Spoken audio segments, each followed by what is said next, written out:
There are two principles that get out of credit transaction. There is the principle of autonomy and the principle of strict compliance. There is principle of autonomy and principle of strict compliance. Autonomy says, under no circumstances should a breach of the agreement, other agreement in a letter of credit affect payment. There's an agreement between the importer and exporter, agreement number 1. Agreement between the importer and his bank for issuing the LC, agreement number 2. Agreement between the exporter and his bank if he's funding, agreement number 3. Agreement between the issuing bank, corresponding bank, agreement number 4. And in some cases, agreement between the corresponding bank and the exporter's bank, agreement number 5.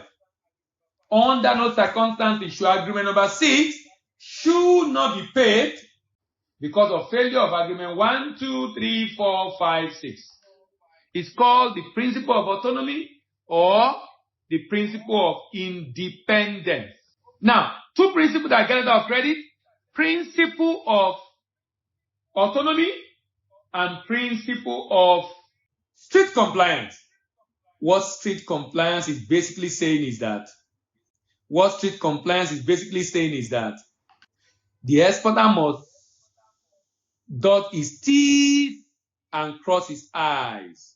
The exporter must dot his T's and cross his I's. Remember that LC I showed you? It said LC number must be stated on all documents. If any document fails to meet that criteria, as minor as it appears, payment will not be made. Remember that LC also said that shipment must be made. He said the latest date of shipment is 1st of November. If shipment is done on the 2nd of November, payment will not be made because the document will be said to be discrepant. The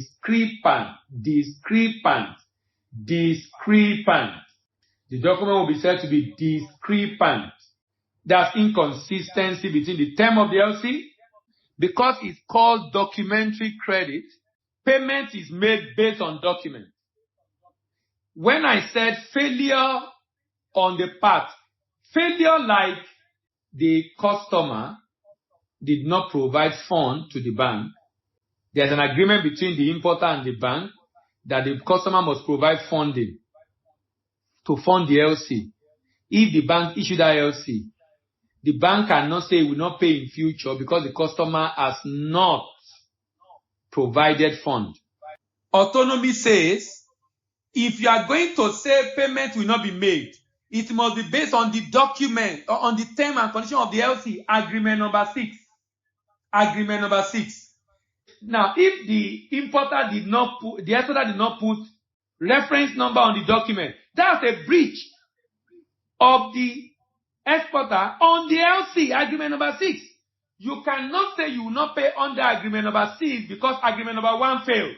But if a stakeholder in agreement number 6 did not fulfill its own requirement, payment will not be made. So not putting LC number on the document is a failure under agreement number 6, not under agreement number 1, 2, 3, 4, 5, 6.